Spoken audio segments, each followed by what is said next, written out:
Welcome back here on your Wednesday morning. Showers and thunderstorms continuing to push their way through. We will continue with a chance through the noon hour, and then everything will kind of gradually shift off to the southeast. A much cooler day. Much needed cool down. 60s this morning. We only top out in the mid 70s later this afternoon.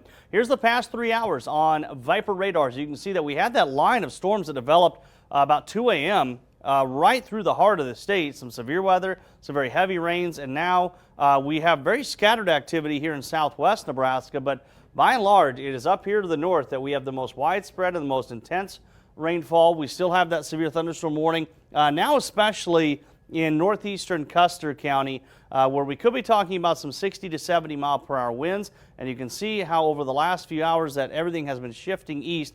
Still watching kind of there just to the north and east of Oconto for maybe some gusty winds, but Sargent, looks like the worst of that storm is already passing through your area. And you go further down south, there is rain now moving towards Kearney, Holdridge, even into Kearney County. But here in south central areas, we really haven't seen a whole lot of it. And I think our rain totals in south central Nebraska will be much lower than everybody else's. Southeast Nebraska with some pretty good rainfall. And then I got to talk about that initial line of storms that developed about 2 a.m. It just sat and dumped rainfall. Radar estimates of nearly almost 5.5 inches just to the east of Ravenna. And that's why we have flash flood warnings that are in effect from southern Custer County all the way down, including Grand Island and Caro, all the way down towards Henderson. So definitely be on the lookout for at least some localized flooding concerns. Look at your future cast. Again, everything will shift east and southeast as we go through the day, and by this evening pretty much coming to an end. We may see some scattered thunderstorms develop in northern Kansas as we get into tonight. It's a very low-end threat that we get much of anything up here in central Nebraska. And then during the day tomorrow, I think for the most part we stay dry. Maybe a little activity again off to the south, but by and large it is this morning into the early afternoon hours that we see our best chance of rain. We do have a marginal risk of severe weather out there. Obviously this morning we have that severe storm up in Custer County, but further we get into the daytime hours, we should see that severe threat for most of us really coming to an end. Temps 60s and 70s. Remember how hot, how humid it was yesterday? Heat index values of 110 to almost 115.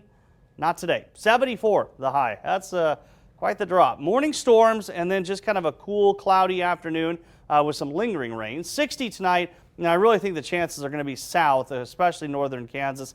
And only a high of 73 tomorrow as we stay cloudy and just a very slim chance of some rainfall for our Thursday. So high temps today. Mid 70s for most of us, maybe some 80s in the southwest, but much more comfortable, and we will settle into a much more comfortable stretch of weather. 70s primarily, all the way into the middle of next week. Some very scattered chances for rain Friday night, Saturday night, Sunday night. Looks pretty hit or miss. I would target especially towards the middle of next week for what looks to be a little better chance of rainfall moving in. So again, you get Kearney southward, you haven't had a whole lot of rainfall. Don't get your hopes up that you're going to get a lot of rainfall. I think primarily the most widespread rain is going to be north of I-80. Yeah, still seeing that lightning coming into the north. Yeah, and be aware again, there is some localized flooding concerns because of last night's heavy rain, and that lightning is always going to be a factor.